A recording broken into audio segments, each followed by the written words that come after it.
إن الحمد لله نحمده ونستعينه ونؤمن به ونتوكل عليه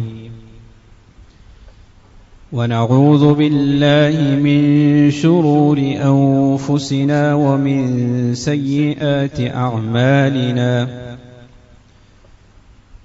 من يهده الله فلا مضل له ومن يضلله فلا هادي له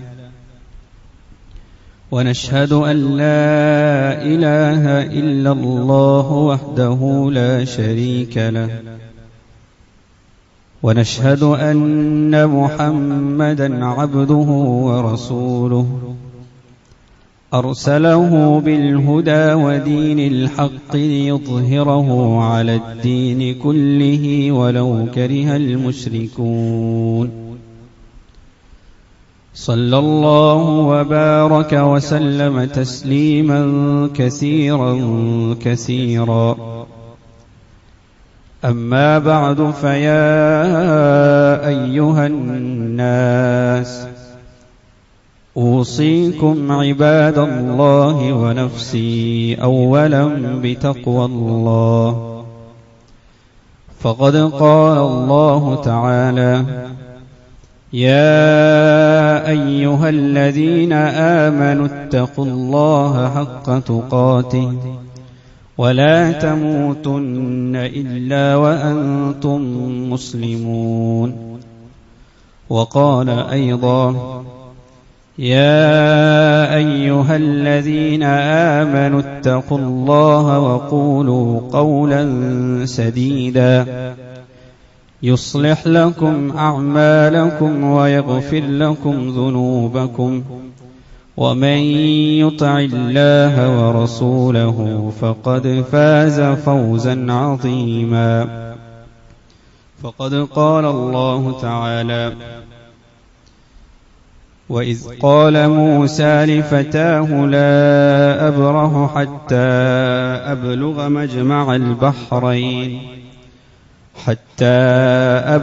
مجمع البحرين أو أمضي حقبا رب اشرح لي صدري ويسر لي أمري واحلل عقدة من لساني يفقه قولي إن أريد إلا الإصلاح ما استطعت وما توفيقي إلا بالله عليه توكلت وإليه أنيب اللهم عليك توكلت وإليك أنيب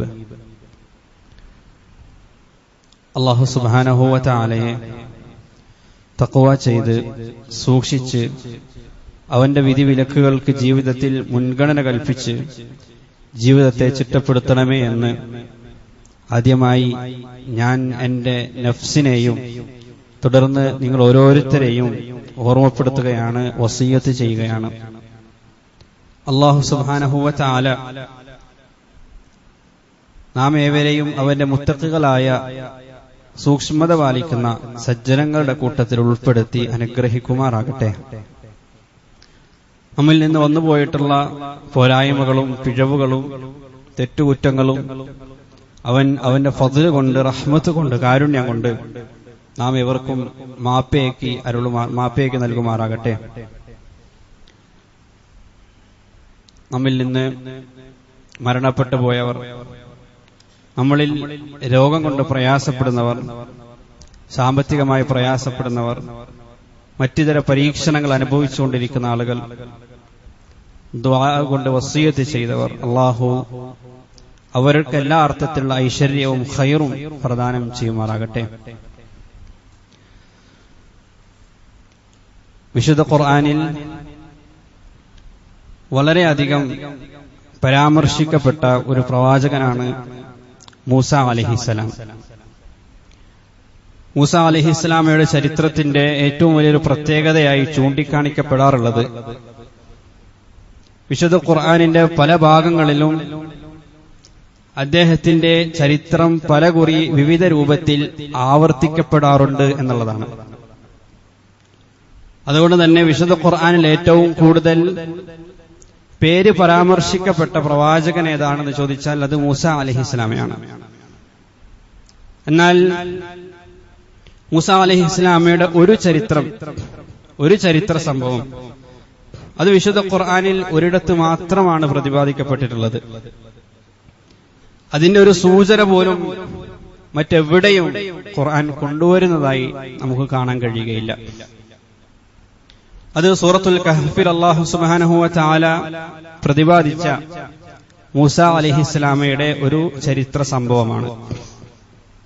അത് വിശുദ്ധ ഖുർആനിൽ ഒരിടത്ത് മാത്രമാണ് പ്രതിപാദിക്കപ്പെട്ടിട്ടുള്ളതെങ്കിലും എല്ലാ ആഴ്ചകളിലും ആ ചരിത്രം നാം സ്മരിക്കേണ്ടതായുണ്ടെന്ന് റസൂൽ കരീം സല്ലല്ലാഹു അലൈഹി വസല്ലമ തങ്ങൾ നമുക്ക് നിർദ്ദേശം നൽകിയിട്ടുണ്ട്. അതിൽ നിന്ന് തന്നെ മൂസ അലൈഹിസ്സലാമയുമായി ബന്ധപ്പെട്ട ആ ചരിത്ര സംഭവത്തിൽ നിന്ന് എത്രത്തോളം നാം ജീവിതത്തിൽ ഉൾക്കൊള്ളാനുണ്ട് എന്ന് നമുക്ക് ബോധ്യപ്പെടും. മൂസ അലൈഹിസ്സലാമയുടെ പ്രത്യേകത എന്നുള്ളത് ലോകത്തെ ഏറ്റവും വലിയ വേദഗ്രന്ഥം നൽകപ്പെട്ട ഒരു പ്രവാചകനാണ് അദ്ദേഹം. ഇഞ്ചീലിനേക്കാളും വിശുദ്ധ ഖുർആനിനേക്കാളുമെല്ലാം എത്രയോ 10 മടങ്ങ് വലിപ്പമുള്ള ഏടുകളാണ്, ഗ്രന്ഥമാണ് അതല്ലെങ്കിൽ തൗറാത്ത്.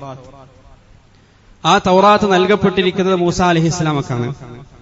അള്ളാഹുവുമായി നേരിട്ട് സംസാരിച്ച പ്രവാചകൻ എന്ന കീർത്തിയും മൂസ അലൈഹിസ്സലാമക്കുണ്ട്. അദ്ദേഹം കലീമുള്ളയാണ്. അതിലുപരി ബനു ഇസ്രായേല്യരിൽ ഏറ്റവും പ്രമുഖനായ, ഏറ്റവും പ്രശസ്തനായ പ്രവാചകനാണ് മൂസ അലൈഹിസ്സലാം. ആ മൂസ അലൈഹിസ്സലാമയോട് ഒരിക്കൽ ഇമാം ബുഖാരി ഉദ്ധരിക്കുന്ന ഹദീസിൽ കാണാം, ചോദിക്കപ്പെടുകയുണ്ടായി, ആരാണ് ഇന്ന് ഏറ്റവും അറിവുള്ള വ്യക്തി? സ്വാഭാവികമായി ന്യായമായ രൂപത്തിൽ മൂസ അലൈഹിസ്സലാം മറുപടി നൽകി, തീർച്ചയായും ഞാനാണ്. കാരണം മൂസ അലൈഹിസ്സലാമക്കാണെന്ന് വേദഗ്രന്ഥം നൽകപ്പെട്ടിരിക്കുന്നത്. അദ്ദേഹവുമായിട്ടാണ് അള്ളാഹു നേരിട്ട് സംസാരിച്ചുകൊണ്ടിരിക്കുന്നത്. അള്ളാഹുവിൽ നിന്നുള്ള നിർദ്ദേശങ്ങൾ അദ്ദേഹത്തിന് ലഭിച്ചുകൊണ്ടിരിക്കുന്നുണ്ട്. അപ്പൊ സ്വാഭാവികമായി അദ്ദേഹം മറുപടി പറഞ്ഞു, ഞാനാണ്. അവിടെ വെച്ച് അള്ളാഹു അദ്ദേഹത്തിന് ഒരു അറിയിപ്പ് കൊടുക്കുകയാണ്, അല്ല, അങ്ങേക്ക് നൽകപ്പെട്ടിട്ടില്ലാത്ത ചില ജ്ഞാനം നൽകി അനുഗ്രഹിക്കപ്പെട്ട ഒരു അബ്ദ്, ഒരു അടിമ, ഒരു വ്യക്തി ഇന്ന് ലോകത്തുണ്ട്. അതോടുകൂടി മൂസ അലൈഹിസ്സലാം ആ വ്യക്തിയെ തേടി യാത്ര പുറപ്പെടുകയാണ്. ആ ജ്ഞാനം തേടി, ആ വിജ്ഞാനം തേടി മൂസ അലൈഹിസ്സലാം പുറപ്പെടുന്ന യാത്രയാണ്, ആ ഒരു ചരിത്ര സംഭവമാണ് സൂറത്തുൽ കഹ്ഫിലെ 3ാമത്തെ ചരിത്ര സംഭവമായി അല്ലാഹു സുബ്ഹാനഹു വ തആല നമുക്ക് പ്രതിപാദിച്ചു നൽകുന്നത്. ആ ചരിത്രത്തെ പല കോണുകളിലൂടെ നമുക്ക് വീക്ഷിക്കാൻ കഴിയും. പല തലങ്ങളിൽ നിന്നുകൊണ്ട് അതിനെ പഠിക്കാൻ സാധിക്കും.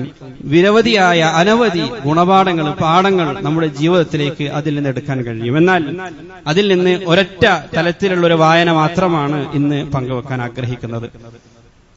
വളരെ ചുരുക്കി പറയുകയാണെങ്കിൽ, മൂസ അലൈഹിസ്സലാം ആ മഹാപണ്ഡിതനെ, ഗുരുവിനെ കണ്ടെത്തിയ സമയത്ത് ഫവജദ അബ്ദൻ മിൻ ഇബാദിന, അള്ളാഹു അദ്ദേഹത്തെ വിശേഷിപ്പിച്ചത് അള്ളാഹുവിന്റെ അടിയാറുകളിൽപ്പെട്ട, അള്ളാഹുവിന്റെ ദാസന്മാരിൽപ്പെട്ട ഒരു ദാസൻ, ഒരു അബ്ദ് എന്ന് മാത്രമാണ് വിശുദ്ധ ഖുർആൻ ആ വ്യക്തിയെ സംബന്ധിച്ച് നമുക്ക് പരിചയപ്പെടുത്തി തരുന്നത്.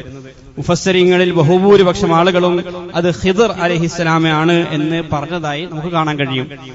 മൂസ അലൈഹിസ്സലാം അദ്ദേഹത്തോട് ചോദിക്കുകയാണ്, ഹൽ അത്തബിഉക അലാ അൻ തുഅല്ലിമനി മിമ്മാ ഉല്ലിംത റുഷ്ദ, ഞാൻ അങ്ങയെ ഒന്ന് പിൻപറ്റിക്കോട്ടെയോ? അതികഠിനമായ യാത്ര കഴിഞ്ഞിട്ടാണ് അവിടെ എത്തുന്നത്. അതേ സംബന്ധിച്ചുള്ള വിവരണം ഖുർആനിൽ കാണാം. അതിസാഹസികമായ, അതികഠിനമായ, യാതനകൾ നിറഞ്ഞ യാത്ര കഴിഞ്ഞ് അദ്ദേഹത്തെ കണ്ടുമുട്ടുകയാണ്.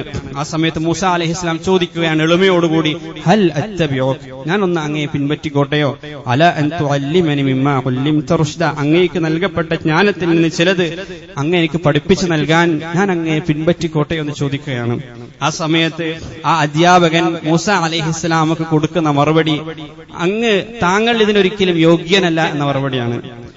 താങ്കൾക്കിതിന് സാധിക്കുകയില്ല, എന്റെ കൂടെ പഠിക്കാനോ എന്റെ കൂടെ ജീവിക്കാനോ നിനക്ക് സാധിക്കുകയില്ല എന്ന മറുപടിയാണ് ആ അധ്യാപകൻ മൂസ അലൈഹിസ്സലാമക്ക് നൽകിയത്. ഇന്നക ലൻ തസ്തതിയ മഅയ സബറ, ഒരിക്കലും താങ്കൾക്ക് എന്റെ കൂടെ ക്ഷമിച്ചിരിക്കാൻ സാധിക്കുകയില്ല. ഏത് പ്രവാചകനോടാണത് പറയുന്നത് എന്ന് നമ്മൾ ആലോചിച്ചു നോക്കുക. എല്ലാ അർത്ഥത്തിലും ബനു ഇസ്രായേല്യരാൽ ക്ഷമ പരീക്ഷിക്കപ്പെട്ട, പല യാതനകളും പീഡനങ്ങളും നേരിട്ട് അനുഭവിച്ച, ആ അർത്ഥത്തിലെല്ലാം അവിടെല്ലാം സബർ ഉൾക്കൊണ്ട, ക്ഷമ ഉൾക്കൊണ്ട ആ പ്രവാചകനോട് ഈ അധ്യാപകൻ പറയുകയാണ്, ഇന്നക ലൻ തസ്തതിയ മഅയ സബറ, അങ്ങേക്കൊരിക്കലും എന്റെ കൂടെ ക്ഷമിച്ചിരിക്കാൻ, സാബിറായി കഴിയാൻ സാധിക്കുകയില്ല. ആ സമയത്ത് മൂസ അലൈഹിസ്സലാം അഹങ്കാരത്തോടുകൂടി, അഹംഭാവത്തോടുകൂടി, അതല്ലെങ്കിൽ അഭിമാനത്തോടുകൂടി ഞാൻ ആരാണ് എന്നവിടെ പരിചയപ്പെടുത്തി കൊടുക്കുകയല്ല ചെയ്യുന്നത്. മൂസ അലൈഹിസ്സലാം വീണ്ടും അങ്ങേയറ്റത്തെ എളിമയോടുകൂടി അദ്ദേഹത്തോട് പറഞ്ഞു, സതജിദുനി ഇൻഷാ അല്ലാഹു സാബിറ, അള്ളാഹു ഉദ്ദേശിക്കുകയാണെങ്കിൽ ഞാൻ തീർച്ചയായും അങ്ങയുടെ മുന്നിൽ സാബിറായിരിക്കും, സഹനശീലനായിരിക്കും. സതജിദുനി ഇൻഷാ അല്ലാഹു സാബിറൻ വലാ അഅസി ലക അംറ, ഒരിക്കലും അങ്ങയോട് ഞാൻ ധിക്കാരം പ്രവർത്തിക്കുകയില്ല. ഒരു കൊച്ചു കുട്ടിയായി, ഒരു ശിഷ്യനായി മൂസ അലൈഹിസ്സലാം ആ അധ്യാപകന് മുന്നിൽ മാറുകയാണ്. വളരെ ചുരുക്കി പറയുകയാണ്, ഖുതുബയുടെ ഈ വളരെ പരിമിതമായ സമയത്തെ പരിഗണിച്ച് പിന്നീട് നടക്കുന്ന ആ സംഭവങ്ങളെ വളരെ ചുരുക്കി പറയുകയാണെങ്കിൽ 3 അനുഭവങ്ങളിലൂടെ മൂസ അലൈഹിസ്സലാം കടന്നു പോവുകയാണ്. ഏറ്റവും ആദ്യത്തെ അനുഭവം, ഫന്തലഖ ഹത്താ ഇദാ റകിബ ഫി സഫീന, അവരിരുവരും നടന്ന് ഒരു കപ്പലിലേക്ക് പ്രവേശിക്കുകയാണ്. ആ കപ്പലിലേക്ക് പ്രവേശിച്ചതിന് ശേഷം ആ കപ്പൽ യാത്ര തുടങ്ങിയപ്പോൾ, അത് ഓരത്തേക്ക് അടുക്കാറായപ്പോൾ, ഖറഖഹ, ആ ഖിദർ എന്നറിയപ്പെടുന്ന ആ അധ്യാപകൻ, ആ ഗുരു, ആ കപ്പലിന് കേടുപാടുകൾ വരുത്തുന്നതാണ് മൂസ അലൈഹിസ്സലാം കാണുന്നത്.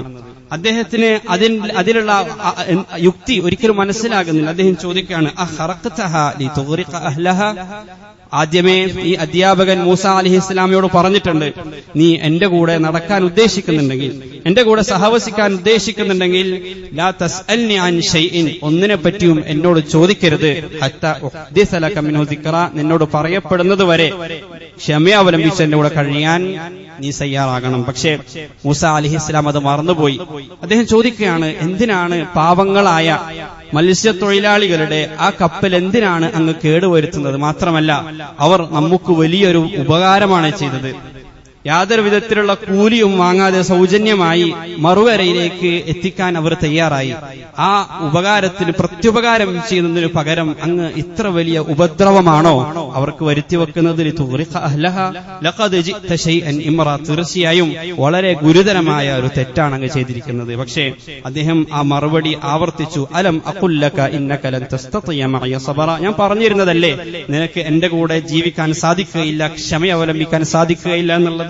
അദ്ദേഹം ക്ഷമാപണം നടത്തുകയാണ്. മൂസ അലൈഹിസ്സലാം, ലാ തുആഖിദ്നി ബിമാ നസീത്, മറന്നുപോയതാണ്, ഒരിക്കലും അതിന്റെ പേരിൽ എന്നെ ശിക്ഷിക്കരുത്, ഇനി ഞാനത് ആവർത്തിക്കുകയില്ല. വീണ്ടും യാത്ര തുടർന്നു. ഫന്തലഖ ഹത്താ ഇദാ ലഖിയ ഗുലാമൻ, വീണ്ടും അവർ നടന്ന് ഒരു കൊച്ചു കുട്ടിയെ കണ്ടെത്തുകയാണ്. ആ കൊച്ചു കുട്ടിയെ കണ്ട സമയത്ത് ഈ ഖിദർ ആ കുട്ടിയുടെ ജീവൻ അപഹരിക്കുന്നതാണ് മൂസ അലൈഹിസ്സലാം കാണുന്നത്. അദ്ദേഹത്തെ സംബന്ധിച്ചിടത്തോളം ഇക്കുറി ഒരിക്കലും ക്ഷമിക്കാൻ അദ്ദേഹം തയ്യാറായില്ല. കാരണം മൂസ അലൈഹിസ്സലാമയുടെ ഏറ്റവും വലിയ പ്രത്യേകത എന്നുള്ളത് ദുൽമിനെതിരിൽ, അനീതി കണ്ടു കഴിഞ്ഞാൽ ഒരിക്കലും കൈകെട്ടി നോക്കി നിൽക്കാൻ മൂസ അലൈഹിസ്സലാമക്ക് നുബുവത്തിന് മുമ്പ് പോലും സാധിച്ചിരുന്നില്ല. പിന്നെങ്ങനെയാണ് പ്രവാചകനായിരിക്കും അദ്ദേഹത്തിന് സാധിക്കുക? അദ്ദേഹം അവിടെ ഇടപെട്ടുകൊണ്ട് ചോദിച്ചു, അഖതൽത നഫ്സൻ സകിയ്യതൻ ബിഗൈരി നഫ്സിൻ ലഖദ് ജിഅത ശൈഅൻ നുക്റ, ഒരു നിഷ്കളങ്കനായ കുട്ടിയെയാണോ അങ്ങ് കൊലപ്പെടുത്തിയിരിക്കുന്നത്? അതിഗുരുതരമായ പാതകമാണ് തീർച്ചയായും അങ്ങ് ചെയ്തിരിക്കുന്നത്. അദ്ദേഹം നേരത്തെ ആവർത്തിച്ച മറുപടി തന്നെ വീണ്ടും ആവർത്തിച്ചു. മൂസ അലൈഹിസ്സലാം അവസാനത്തെ അവസരം എന്ന നിലയ്ക്ക് ഒരു അവസരം കൂടി തരണമെന്ന് അപേക്ഷിക്കുകയും അങ്ങനെ ഒരു അവസരം കൂടി അദ്ദേഹത്തിന് നൽകി.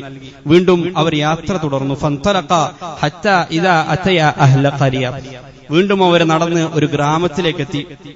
ആ ഇവർ അങ്ങേയറ്റം അവശരായിരുന്നു, വിശന്ന് അവശരായിരുന്നു. ഇസ്തത്വാമ, ആ ഗ്രാമത്തിലുള്ള ആളുകളോട് കുറച്ച് ഭക്ഷണത്തിന് ആവശ്യപ്പെട്ടു. പക്ഷേ ഫഅബൗ അൻ യുദയ്യിഫൂഹുമ, അവരിവരെ സ്വീകരിക്കാൻ തയ്യാറായില്ല. വളരെ വളരെ മോശമായ രൂപത്തിൽ ഇവരെ അവഹേളിക്കുകയും ഇവരെ ആട്ടിയോടിക്കാൻ ശ്രമിക്കുകയും ചെയ്തു. അങ്ങനെ അവർ നടന്നു പോകുമ്പോഴാണ് കൂടെ ഉണ്ടായിരുന്ന ഈ അധ്യാപകൻ, ഈ ഗുരു, അവിടെ വീഴാറായ ഒരു മതില് അദ്ദേഹത്തിന് ശ്രദ്ധയിൽപ്പെടുന്നത്. ഫഅഖാമ, അദ്ദേഹം ആ മതില് നന്നാക്കാൻ തുടങ്ങി. ആ മതില് നന്നാക്കുന്നത് കൂടി കണ്ടപ്പോഴേ മൂസ അലൈഹിസ്സലാം ക്ഷമിക്കാൻ കഴിഞ്ഞില്ല. കാരണം ഇത്രമാത്രം ഉപദ്രവം വരുത്തിയ ഒരു സമൂഹത്തിന് വേണ്ടി എന്തിനാണ് ഈ ഒരു പ്രയോജനം സൗജന്യമായി ചെയ്യുന്നത്, ഒരു സേവനം അനുഷ്ഠിക്കുന്നത്? നേരത്തെ ഞങ്ങൾക്ക് പ്രയോജനം ചെയ്ത, ഞങ്ങളോട് ഉപകാരം ചെയ്ത ഒരു സമൂഹത്തോട് അങ്ങെന്താണ് ചെയ്തത്? അവർക്ക് ഉപദ്രവമാണ് സമ്മാനിച്ചത്. ഒരർത്ഥത്തിൽ ഉപദ്രവവും നമുക്ക് ഏൽപ്പിക്കാതിരുന്ന ഒരു കൊച്ചുകുട്ടിയെ അങ്ങ് കൊലപ്പെടുത്തി. ഇപ്പോ ഇതാ നമ്മോട് ഉപദ്രവം കാണിച്ച ഒരു സമൂഹത്തോട് അങ്ങ് ഉപകാരം കാണിക്കുകയാണോ? എന്തായിരുന്നാലും ഇത് ചെയ്യേണ്ടതില്ല എന്ന് ഞാൻ പറയുന്നില്ല. പക്ഷേ ലൗ ശിഅ്ത ലത്തഖസ്ത അലൈഹി അജ്റ, വേണമായിരുന്നുവെങ്കിൽ ഏറ്റവും ചുരുങ്ങിയത് അതിന് പകരം അവരോടൊരു കൂലിയെങ്കിലും വാങ്ങാമായിരുന്നില്ലേ? അതിന് പകരം ഭക്ഷണമെങ്കിലും ആവശ്യപ്പെടാമായിരുന്നില്ലേ എന്ന് ചോദിക്കുകയാണ്. ഈ ഒരു ഘട്ടത്തിൽ ആ അധ്യാപകൻ പറഞ്ഞു, ഹാദാ ഫിറാഖു ബൈനി വബൈനിക്, ഇവിടെ നമുക്ക് വേർപിരിയാം. നിനക്ക് നിന്റെ വഴിയെ സഞ്ചരിക്കാം, ഞാൻ എന്റെ വഴിയെ തുടരും. സഉനബ്ബിഉക ബിതഅ്വീലി മാ ലം തസ്തതി അലൈഹി സബ്റ, എന്തായിരുന്നാലും വേർപെട്ട സ്ഥിതിക്ക് ഇതുവരെ സംഭവിച്ച കാര്യങ്ങൾക്ക് പിന്നിലെ ചില പൊരുള്, ചില രഹസ്യങ്ങൾ ഞാൻ നിനക്ക് വ്യക്തമാക്കി തരാം. പിന്നീട് ആദ്യത്തെ സംഭവം, അതിന്റെ പിന്നിൽ ഒളിഞ്ഞിരുന്ന പൊരുള്, അള്ളാഹുവിന്റെ തീരുമാനത്തെ സംബന്ധിച്ച്, അതിന് പിന്നിലുണ്ടായിരുന്ന അള്ളാഹുവിന്റെ ഹിക്മത്തിനെ സംബന്ധിച്ച്, യുക്തിയെ സംബന്ധിച്ച് മൂസ അലൈഹിസ്സലാമക്ക് ഈ ഖിദർ പറഞ്ഞു കൊടുക്കുകയാണ്. അദ്ദേഹം പറഞ്ഞു, ആദ്യത്തെ സംഭവം അമ്മ സഫീന ഫകാനത് ലിമസാകീന യഅമലൂന ഫിൽ ബഹർ, ഏതാനും പാവപ്പെട്ട കുറച്ച് ആളുകൾ അവരുടെ ഉടമസ്ഥതയിലുണ്ടായിരുന്ന ഒരു കപ്പലായിരുന്നു അത്. എന്നാൽ ഫഅറത്തു അൻ അഈബഹാ വകാന വറാഅഹും മലികുൻ യഖുദു കുല്ല സഫീനത്തിൻ ഗസ്ബ, അതിക്രമം കാണിച്ചുകൊണ്ട് സകല കപ്പലുകളും പിടിച്ചെടുത്തുകൊണ്ടിരിക്കുന്ന ഒരു അക്രമിയായ രാജാവ് അവർക്ക് പിന്നാലെ വരുന്നുണ്ടായിരുന്നു. അദ്ദേഹത്തിന്റെ സൈന്യത്തിലേക്ക് ചേർക്കാൻ ആ നാട്ടിലുണ്ടായിരുന്ന എല്ലാ കപ്പലുകളും അദ്ദേഹം പിടിച്ചെടുത്തുകൊണ്ടേയിരിക്കുകയായിരുന്നു. പക്ഷേ ഈ പാവങ്ങളായ ആളുകളെ, ഈ ഉദാരമതികളായ ഹൃദയവിശുദ്ധിയുള്ള ഈ ആളുകളോട് റഹ്മത്ത് ചെയ്യാൻ അള്ളാഹു ഉദ്ദേശിച്ചു, അവരോട് കരുണ കാണിക്കാൻ അള്ളാഹു ഉദ്ദേശിച്ചു, അവർക്ക് അനുഗ്രഹം ചെയ്യാൻ അള്ളാഹു ഉദ്ദേശിച്ചു. അതുകൊണ്ടാണ് ഈ പ്രവൃത്തി അവിടെ സംഭവിച്ചത് എന്ന് മൂസ അലൈഹിസ്സലാമക്ക് അദ്ദേഹം പറഞ്ഞു കൊടുക്കുകയാണ്. നമ്മളൊന്ന് ആ മത്സ്യത്തൊഴിലാളികളുടെ, ആ കപ്പലിന്റെ ഉടമകളുടെ ഭാഗത്ത് നിന്നൊന്ന് ചിന്തിച്ചു നോക്കൂ. എത്ര കഠിനമായ വേദനയാണ് അവരൊരുപക്ഷെ സഹിക്കേണ്ടി വന്നിട്ടുണ്ടാവുക. എത്ര നിരാശയായിരിക്കും ആ ഒരു കാര്യം അവർക്ക് ഏൽപ്പിച്ചിട്ടുണ്ടാവുക. വലിയൊരു ഉപകാരം ഞങ്ങൾ ചെയ്തിട്ട് ഈ ഒരു ഉപദ്രവമാണോ അള്ളാഹു നമുക്ക് തിരികെ നൽകുന്നത്? വലിയൊരു നന്മ ഞങ്ങൾ ചെയ്തിട്ട് ഈ തിന്മയാണോ അള്ളാഹു ഞങ്ങളോട് ചെയ്യുന്നത്? പലപ്പോഴും നമുക്ക് അറിയാതെ ചോദിക്കുന്ന ചില ചോദ്യങ്ങളാണത്. ഇത്രയൊക്കെ ഞാൻ ചെയ്തിട്ടും അള്ളാഹു എന്തേ എന്നോട് ഇങ്ങനെ ചെയ്യുന്നത്? ഇത്രമാത്രം ആളുകൾക്ക് ഉപകാരം ചെയ്തിട്ടും എന്തേ ഞാൻ ഇങ്ങനെ പരീക്ഷിക്കപ്പെടുന്നത്? കുടുംബത്തോട് ഏറ്റവും നല്ല രൂപത്തിൽ വർത്തിച്ചിട്ടും എന്തേ കുടുംബത്തിന്റെ ഭാഗത്ത് നിന്ന് ഈ രൂപത്തിലുള്ള പരീക്ഷണം ഞാൻ ഏൽക്കേണ്ടി വരുന്നത്? സമ്പാദ്യത്തിൽ ഇത്രമാത്രം സൂക്ഷ്മത ഞാൻ കാണിച്ചിട്ടും എന്തേ എന്റെ കച്ചവടത്തിൽ നഷ്ടം വരുന്നത്? ഇതൊക്കെ നാം ചോദിക്കാറുള്ള ചില ചോദ്യങ്ങളാണ്. അതിനുള്ള മറുപടിയാണ് സത്യത്തിൽ ഖിദർ അലൈഹിസ്സലാം, മൂസ അലൈഹിസ്സലാം, അതല്ലെങ്കിൽ അല്ലാഹു സുബ്ഹാനഹു വ തആല ഈ ആയത്തിലൂടെ നമുക്ക് പഠിപ്പിച്ചു നൽകുന്നത്. ചിലപ്പോ നമുക്ക് സാമ്പത്തിക നഷ്ടം നേരിടേണ്ടി വന്നേക്കാം, ചിലപ്പോ നമ്മുടെ ജോലി നഷ്ടമായേക്കാം, ചിലപ്പോ നമുക്ക് അനിഷ്ടകരമായ പല കാര്യങ്ങളും ജീവിതത്തിൽ സംഭവിച്ചു പോയേക്കാം. എന്നാൽ അതിന്റെ പിന്നിൽ ഒളിഞ്ഞു കിടക്കുന്ന ഒരു ഹിക്മത്തുണ്ട്, അതിന്റെ പിന്നിൽ ഒളിഞ്ഞിരിക്കുന്ന ഒരു റഹ്മത്തുണ്ട്, അതിന്റെ പിന്നിൽ അള്ളാഹു നമ്മോട് കാണിക്കുന്ന ഒരു കാരുണ്യമുണ്ട്. അത് നമുക്ക് തിരിച്ചറിയാൻ സാധിക്കുന്നില്ല എന്നത് മാത്രമാണ് നാം മനസ്സിലാക്കേണ്ടത്. അതിന്റെ പിന്നിലുള്ള പൊരുൾ അത് നമുക്ക് മനസ്സിലാക്കാൻ കഴിയുന്നില്ല. ഈ കപ്പലിലുള്ള ആളുകളോട് സത്യത്തിൽ അള്ളാഹു വലിയ അനുഗ്രഹമാണ് ചെയ്യുന്നത്. പക്ഷെ ആ അനുഗ്രഹം നൽകുന്നതിന് മുന്നേ ചെറിയൊരു വേദന അവർക്ക് സമ്മാനിച്ചു. പിന്നീട് എന്താണ് സംഭവിച്ചത്? ആ നാട്ടിലുള്ള എല്ലാ കപ്പലുകളും നഷ്ടപ്പെട്ടു, എല്ലാ ആളുകൾക്കും നഷ്ടപ്പെട്ടു. ഇവരുടെ കപ്പൽ മാത്രം ബാക്കിയായി, ഇവരുടെ കച്ചവടം മാത്രം ബാക്കിയായി, ഈ ആളുകൾ മാത്രം ആ നാട്ടിൽ അവശേഷിച്ചു. അവര് മാത്രം അവിടെ വിജയികളായിട്ട് മാറാണ് സത്യത്തിൽ ചെയ്തത്. പക്ഷെ അതിന് കുറച്ച് കാത്തിരിക്കേണ്ടി വന്നു എന്നത് മാത്രമാണ്. രണ്ടാമത്തെ ചരിത്രത്തിന് പിന്നിലുണ്ടായിരുന്ന, രണ്ടാമത്തെ പ്രവൃത്തിയുടെ പിന്നിലുണ്ടായിരുന്ന പൊരുൾ മൂസ അലൈഹിസ്സലാമക്ക് അദ്ദേഹം പഠിപ്പിച്ചു കൊടുക്കാൻ. അദ്ദേഹം പറഞ്ഞു, ആ കുട്ടി വളരെ നല്ല മാതാപിതാക്കളുടെ ഒരു കുട്ടിയായിരുന്നു. പക്ഷേ ഖശീതു അൻ യുർഹിഖഹുമാ തുഗ്യാന വ കുഫ്ര, വളർന്നു വലുതായി കഴിഞ്ഞാൽ ഈ നല്ലവരായ മാതാപിതാക്കളെ കുഫ്ർ ചെയ്യാനും ആ മാതാപിതാക്കളെ അതിക്രമം ചെയ്യാനും ആ കുഞ്ഞ് നിർബന്ധിക്കുമായിരുന്നു. വളരെ മോശപ്പെട്ട ഒരു വ്യക്തിയായി, ദുർവാശിയുള്ള ഒരു വ്യക്തിയായി, ദുർഗുണങ്ങൾ അടങ്ങിയ ഒരു വ്യക്തിയായി ആ കുഞ്ഞ് വളർന്നു വലുതാകുമായിരുന്നു. നമ്മൾ ആലോചിച്ച് നോക്ക്, ഏതൊരു മാതാപിതാക്കളെ സംബന്ധിച്ചിടത്തോളം അവർക്ക് ഒരിക്കലും ഉൾക്കൊള്ളാൻ കഴിയാത്ത, ജീവിതകാലത്തിൽ ഒരിക്കലും അവർക്ക് മറക്കാൻ കഴിയാത്ത ഒരു പരീക്ഷണമാണ്, വേദനയാണ് ചെറുപ്രായത്തിൽ തന്നെ മക്കൾ നഷ്ടപ്പെടുക എന്നുള്ളത്. ആ പരീക്ഷണം ഒരു മാതാവോ ഒരു പിതാവോ ഒരിക്കലും ആഗ്രഹിക്കാറില്ല. അത് ഉൾക്കൊള്ളാൻ ഒരു മാതാവിനോ പിതാവിനോ സാധിക്കുകയുമില്ല. എന്നാൽ അത്ര കഠിനമായ വേദനകൾക്ക് പിന്നിൽ പോലും അള്ളാഹു ഒരു റഹ്മത്ത് ഒളിപ്പിച്ചു വെച്ചിട്ടുണ്ട് എന്നതാണ് ആ ആയത്തിലൂടെ നമ്മൾ മനസ്സിലാക്കി. നമ്മൾ ആലോചിച്ച് നോക്കൂ, നിഷ്കളങ്കമായ വേർപെട്ടുപോയ നമ്മുടെ മക്കളെ സംബന്ധിച്ചുള്ള വേദനിക്കുന്ന ഓർമ്മകളാണോ നല്ലത്? അതല്ല. അവർ വളർന്നു വലുതായി ഇരു ലോകവും നഷ്ടപ്പെടുത്തുന്ന തരത്തിൽ, നമുക്ക് തലവേദന സമ്മാനിക്കുന്ന വിധത്തിൽ, നമുക്ക് വേദനയും പ്രയാസങ്ങളും, നമ്മുടെ ജീവിതം തന്നെ നരകയാതന അനുഭവിക്കേണ്ടി വരുന്ന തലത്തിലേക്ക് നമ്മുടെ ജീവിതത്തെ തള്ളിവിടുന്ന എത്രയെത്ര മക്കളെ നമുക്ക് കാണാൻ കഴിയും. ചില മാതാപിതാക്കൾ പറയുന്നത് നമ്മൾ പോലും കേട്ടിട്ടുണ്ടാകും, ഇന്ന ഒരു മകൻ എനിക്കില്ലായിരുന്നെങ്കിൽ എത്ര നന്നായിരുന്നു. അവർക്കെതിരെ ശാപപ്രാർത്ഥന നടത്തുന്ന മാതാപിതാക്കൾ നമ്മൾ കണ്ടിട്ടുണ്ട്. ഇത്ര കഠിനമായ വേദന അനുഭവിക്കുന്നതിനേക്കാൾ, ആ അർത്ഥത്തിൽ മക്കളിലൂടെ ഇരു ലോകവും നഷ്ടപ്പെടുന്നതിനേക്കാൾ എത്രയോ ഭേദമാണ് ചെറുപ്രായത്തിൽ നമ്മുടെ മക്കൾ മരണപ്പെട്ടു പോയി എന്നുള്ളത്. അതിലൂടെ ആ ഖിദർ പറഞ്ഞു കൊടുക്കുകയാണ്,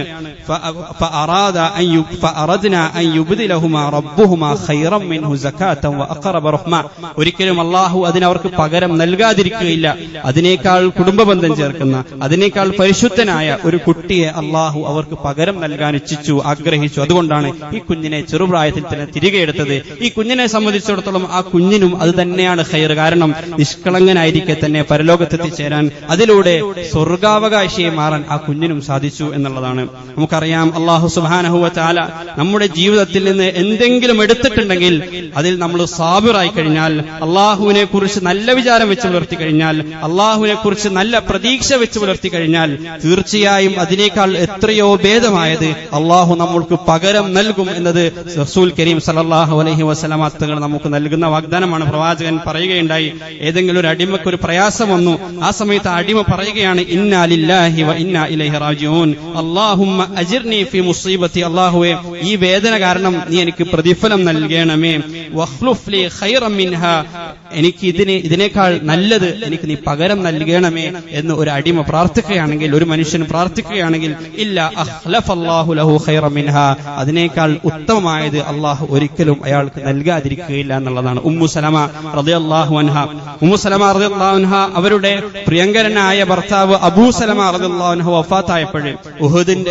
ഉഹുദ് യുദ്ധാനന്തരം പരിക്ക് കാരണം ഷഹീദായപ്പോഴ് ഉമ്മു സലമ റളിയല്ലാഹു അൻഹ ഈ പ്രാർത്ഥന പ്രാർത്ഥിക്കുകയുണ്ടായി, അല്ലാഹുമ്മ ഖ്ലുഫ് ലി ഖൈറൻ മിൻ, അതിനേക്കാൾ ഖൈറായത് അല്ലാഹുവേ നിനക്ക് നൽകണമേ. ഇവിടെ ശ്രദ്ധിക്കേണ്ട ഒരു കാര്യം, ഉമ്മു സലമ റളിയല്ലാഹു അൻഹയും അബൂ സലമ റളിയല്ലാഹു അൻഹുവും തമ്മിലുള്ള പ്രണയവും അവർ തമ്മിലുള്ള ബന്ധവും സീറയിലൊക്കെ വളരെ പ്രശസ്തമാണ്. അവർ തമ്മിലുള്ള അഗാധമായ ആ ബന്ധം നാട്ടിലൊക്കെ പാട്ടാണ്. അത്രമാത്രം പരസ്പരം സ്നേഹിച്ചിരുന്ന ആളുകളാണ് അബൂ സലമയും ഉമ്മു സലമ റളിയല്ലാഹു അൻഹുമ. ഹിജ്റയുടെ വേളയിൽ ഇവരെ ഉമ്മു സലമ റളിയല്ലാഹു അൻഹയുടെ കുടുംബം ഭർത്താവിൽ നിന്ന് ഉമ്മു സലമയെ വേർപെടുത്തുകയുണ്ടായി. പിന്നീട് ഒരു വർഷക്കാലം അബൂ സലമ മദീനയിലും ഉമ്മു സലമ മക്കയിലും പാർക്കേണ്ടി വന്നു. ഈ ഒരു വർഷക്കാലം ഉമ്മു സലമ റളിയല്ലാഹു അൻഹ നാടിലൂടെ കരഞ്ഞു നടന്നതിന്റെ പേരിൽ ആ നാട്ടിലൊക്കെയും അതൊരു രോദന, കണ്ണീർ കാഴ്ചയായിട്ട് മാറുന്നുണ്ട്. അവസാനം ശത്രുക്കൾ തന്നെ ആ കുടുംബത്തോട് പറയുന്നുണ്ട്, എന്തിനാണ് ഈ ഒരു സ്ത്രീയെ, ഈ ഒരു പാവം വനിതയെ ഇങ്ങനെ പീഡിപ്പിക്കുന്നത്, ഇങ്ങനെ വേദനിപ്പിക്കുന്നത്, അവരെ അവരുടെ ഭർത്താവിന്റെ കൂടെ ജീവിക്കാൻ അനുവദിച്ചുകൂടെ എന്ന് പറഞ്ഞ അവസാനം ആ സമ്മർദ്ദം കാരണം തിരിച്ചയക്കേണ്ടി വരുന്നത്. അങ്ങനെയുള്ള ഒരു ഭർത്താവിനെയാണ് ഉമ്മു സലമ റളിയല്ലാഹു അൻഹക്ക് ഉഹുദ് യുദ്ധാനന്തരം നഷ്ടപ്പെടുന്നത്. ആ സമയത്ത് അവർ ഈ പ്രാർത്ഥന പ്രാർത്ഥിക്കുമ്പോൾ ഉമ്മു സലമ റളിയല്ലാഹു അൻഹ പറയുന്നുണ്ട്, ഞാൻ മനസ്സിൽ ചിന്തിക്കുന്നുണ്ട്, അബൂ സലമയേക്കാൾ നല്ലത് ആരാണുള്ളത്?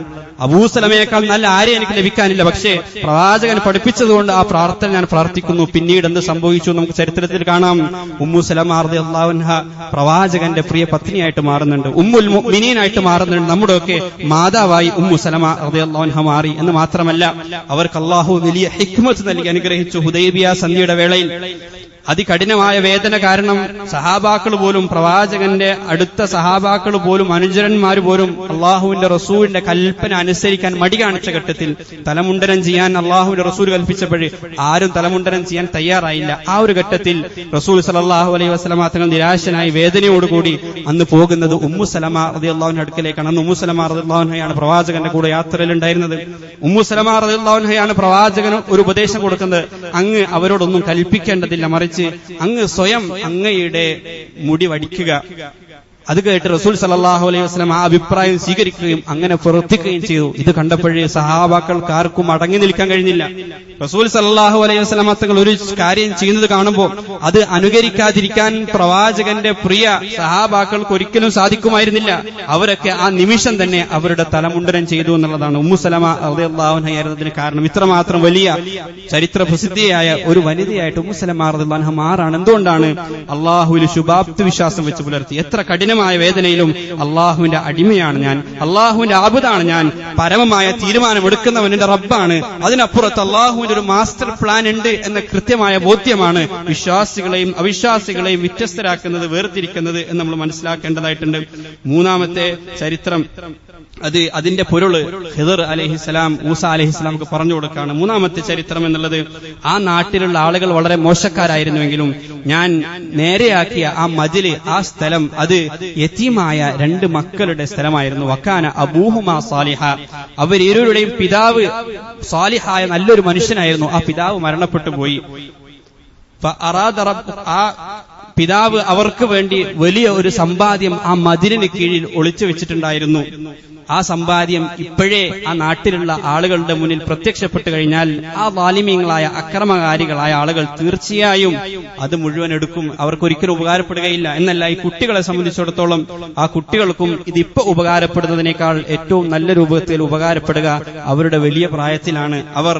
അവരുടെ പ്രായപൂർത്തി എത്തിയതിനു ശേഷം അത് അവർക്ക് ലഭിക്കണമെന്നാണ് അള്ളാഹു തീരുമാനിച്ചിരിക്കുന്നത്. അത് ഒരിക്കലും അനീതിയല്ല, അത് അള്ളാഹു അവരോട് ചെയ്യുന്ന നീതിയാണ്. അത് അള്ളാഹു അവർക്ക് വേണ്ടി ഉദ്ദേശിച്ച റഹ്മത്താണ്, കരുണയാണ്. നമ്മൾ ആലോചിച്ച് നോക്കൂ, വിധവയായ അവരുടെ ഉമ്മ അവിടെയുണ്ട്. ആ ഉമ്മയെ സംബന്ധിച്ചിടത്തോളം ആ ഉമ്മ സ്വാഭാവികമായിട്ടും ആഗ്രഹിക്കുക എന്താണ്, അങ്ങനെ ഒരു സമ്പാദ്യം ഉണ്ടായിരുന്നെങ്കിൽ ഇപ്പൊ തന്നെ അത് ലഭിക്കണമെന്നായിരിക്കും അവർ ആഗ്രഹിക്കുക. ആ സമ്പാദ്യത്തെ സംബന്ധിച്ച് കുട്ടികൾ അറിഞ്ഞിരുന്നുവെങ്കിൽ കുട്ടികളും ആഗ്രഹിക്കാതെ ഇപ്പൊ തന്നെ ലഭിക്കണമെന്നായിരിക്കും. പക്ഷേ അവരുടെ ആഗ്രഹത്തിനനുസരിച്ച് ചെയ്തു കൊടുത്തിരുന്നുവെങ്കിൽ അത് അവരോട് തന്നെ ചെയ്ത ദുൽമാണ് എന്ന് അള്ളാഹുവിന് മാത്രമാണ് അറിവുള്ളത്. വൈദുൽ ഇൻസാനു ബിശ്ശർരി ദുആഅഹു ബിൽ ഖൈർ, സൂറത്തുൽ ഇസ്രായിലൂടെ അള്ളാഹു ഉണർത്തുന്നുണ്ട്. മനുഷ്യർ ഏറ്റവും ഖൈറാണ് എന്ന് കരുതി ഷർറിന് വേണ്ടി പ്രാർത്ഥിച്ചുകൊണ്ടേയിരിക്കും, അതിനുവേണ്ടി ആഗ്രഹിച്ചുകൊണ്ടേയിരിക്കും. വക്കാനൽ ഇൻസാനു അജൂല, മനുഷ്യനെ ഭയങ്കര ധൃതിയുള്ളവനാണ്.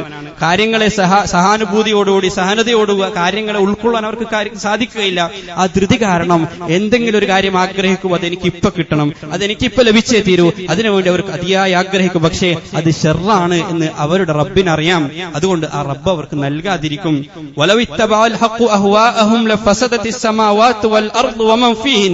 ആളുകളുടെ ഇച്ഛ അനുസരിച്ച് ഈ ലോകത്തുള്ള കാര്യങ്ങൾ അള്ളാഹു ചെയ്തു കൊടുത്തിട്ടുണ്ടായിരുന്നുവെങ്കിൽ ആകാശങ്ങളും ഭൂമിയും എന്നെ നശിച്ചു പോയിട്ടുണ്ടാകുമായിരുന്നു, ഇവിടെയുള്ള മനുഷ്യരും മുഴുവൻ നശിച്ചു പോയിട്ടുണ്ടാകുമായിരുന്നു.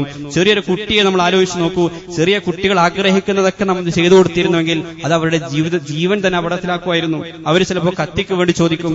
ആ കുഞ്ഞുങ്ങൾ ചിലപ്പോ വീടിന്റെ മുകളിൽ നിന്ന് ചാടാൻ ആഗ്രഹിക്കും. പക്ഷെ അവരുടെ ആഗ്രഹമൊന്നും നമ്മൾ ചെയ്തു കൊടുക്കാറില്ല. ആ ആഗ്രഹത്തിനൊത്ത് നമ്മൾ നിൽക്കാതിരിക്കുമ്പോൾ അവർ നമ്മോട് അരിശം കാണിക്കും, അവർ സങ്കടത്തിലാകും, അവർ ചിലപ്പോൾ കരയും. പക്ഷേ അത് നാം അവരോട് ചെയ്യുന്ന റഹ്മത്താണ് എന്ന് മാതാപിതാക്കൾക്ക് അറിയാം, മുതിർന്നവർക്ക് അറിയാം. അതെന്തുകൊണ്ടാണ്?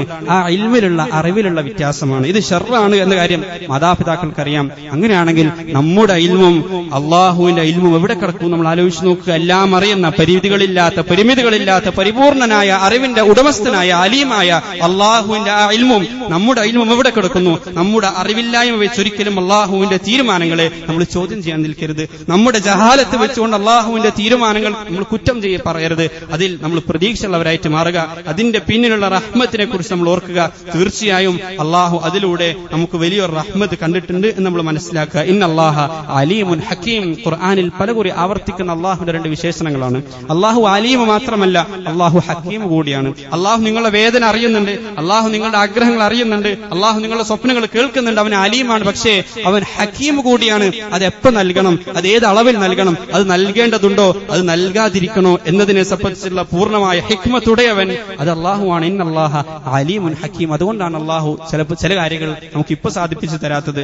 ചില കാര്യങ്ങൾ ഈ ലോകത്ത് തന്നെ നമുക്ക് സാധിപ്പിച്ചു തന്നെന്ന് വരില്ല. എന്നാൽ അതിന്റെ പൊരുൾ മനസ്സിലാകുന്ന ഒരു ദിവസം ഈ ചരിത്രം ആരംഭിക്കുന്നതിന് മുന്നേ സൂറത്തുൽ കഹ്ഫിലെ 60-ാമത്തെ ആയത്തിന് മുമ്പുള്ള വചനങ്ങൾ നമ്മളൊന്ന് വിട്ടുപോയി പഠിച്ചു കഴിഞ്ഞാൽ അതിനുള്ള ഉത്തരം നമുക്ക് കിട്ടും. എന്തുകൊണ്ടാണ് അല്ലാഹു സുബ്ഹാനഹു വ തആല ഈ രൂപത്തിൽ നാം ആഗ്രഹിച്ചതൊക്കെ ഇവിടെ നൽകാത്തത് എന്ന് നമുക്കൊക്കെ മനസ്സിലാക്കാൻ കഴിയും. അല്ലാഹു സുബ്ഹാനഹു വ തആല അർത്ഥത്തിൽ പടച്ചവന്റെ തീരുമാനങ്ങൾക്ക് പിന്നിൽ അങ്ങേയറ്റം ശുഭാപ്തി വിശ്വാസമുള്ളവരായിട്ട് മാറാൻ നമ്മെ തുണക്കുമാറാകട്ടെ. ഖുർആൻ പലകുറി നമ്മോട് ആവർത്തിച്ച് പറയുന്ന ഒരു കാര്യമാണ്, ലാ തഖാഫു, നിങ്ങൾ എന്ത് ചെയ്യാതിരിക്കുക, നിങ്ങൾ ഭയപ്പെടാതിരിക്കുക. ഭാവിയെക്കുറിച്ച് നിങ്ങൾ ആശങ്കപ്പെടാതിരിക്കുക.